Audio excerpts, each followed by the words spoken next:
What does that do for a team? Well, it's so important for the organization to keep filling in with kids. Cap World, youth, enthusiasm. Hagelin comes up here and changes our team last year. So, again, I try to temper myself because I'm not sure where it goes. I'm not sure where it's going to go in 2 weeks. But both of them have contributed here the first couple of games. Does Miller has the same thing that Hagelin had last year as far as contributing? I can't hear you. I said, does Miller have the same thing that Hagelin had last year as far as contributing, maybe raising the level of play for the team? Well, Hags just brought speed. I mean, I think they're two different type players. I think Miller has, you know, I mean, what's he, 19? He has a lot of puck poise for such a young kid. He's a bigger body. He's a different type player. Hags is, you know, he made everybody play quick for us last year. And so they add different things, but to get kids come in and start filling in there, it's good stuff. We'll see. Again, I'm not sure where it goes. Did you like the balance of the four lines today throughout the game?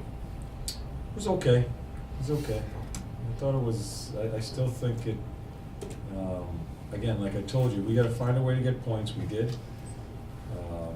I still think there's a lot of sloppiness with our game as far as on the puck and a lot of things that need to continue to improve. But the key thing is finding ways to get points as we're trying to get better as a team. Is it just human nature for players or athletes to respond to a coach when, you know, you said some things, you know, you take out a veteran? Yeah, you know. I'm not so sure. I'm not so sure that happens. I don't. I think athletes are proud guys. I know this group is a good group of guys, and I think they're trying to play better. Quite honestly, I thought we played better 5-on-5 in Jersey than we did tonight. But we win 4-1. Who's to figure the game out? I do. I thought we were more consistent 5-on-5 in Jersey. So I don't really buy it. Coaches got to do what they have to do. And like I said, I have two kids come in here. It jams up a lineup. Someone had to come out, so I had to pick who was playing better in that type of role Brian's playing in. And Brian lost this one.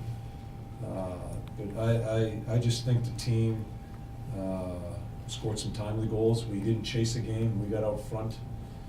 And we killed the penalties, although Hank made some great saves there. And you never know how you're going to win or lose in the National Hockey League. What is Callie's return? I mean, specifically on the penalty kill. It seemed like he solidified a little bit. Some good blocks. He just adds, he knows, you know, with so many new people doing it, he understands what we're looking for. And he adds that element of puck battles and blocking shots, which is huge in penalty kill. Coach, with a young player, you put a learning curve on certain guys? Did you say coming in with JT, what you expected he would do in the first few games? I don't put a curve on anybody. I just watch him play each day, and if he plays good, he'll play the next game. If he struggles, we have to make a decision. The biggest thing that I try to do is I do not want to hurt his development. I've said it many times. I've seen people force feed players because they may have played a really good game, and you keep on putting them in situations, and they get chipped down, and it takes you longer to get them out of the minors. So that's all I watch. He had some struggles as far as situational play, which he should. He needs to learn the zones and time and momentums and all that. But he adds some puck boys to us, and Kreiz adds some speed. They're still trying to figure out the coverages. There was some struggles there, but we take it day by day with them. Some rookies are kind of timid and quiet, but he seemed pretty inquisitive on the bench. Yeah. Wanted to know where. Yeah, exactly he's got some. He has some bite to him. He's a guy that, I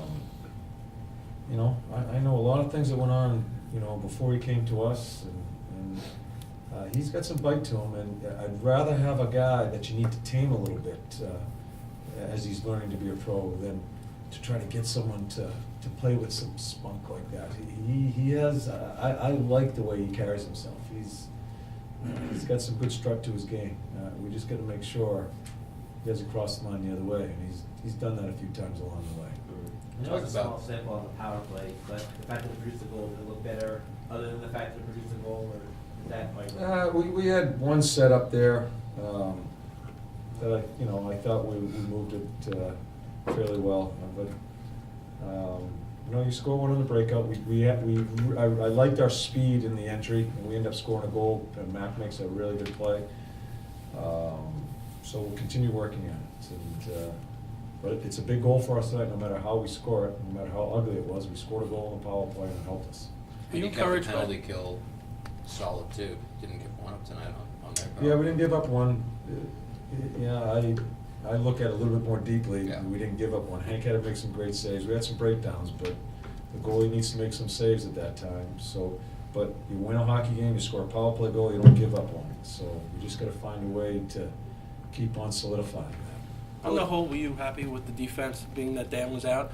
Eminger and Gilroy got more minutes than they probably would have if Gerard was there. We're okay. There was some struggles. We won the game. Coach, for all the things you did well, penalties and giveaways continue to be a storyline for you guys. How do you go about fixing that? Don't do it. We're, another too many men on the ice. We took some penalties because we didn't do things in the prior zone. We took it. It was too much. So we just keep on concentrating on trying to keep our stick on the ice and try not to have infractions. Another too many on the ice, it's just beyond belief to me. Okay. Good? Sorry to keep you waiting here, guys.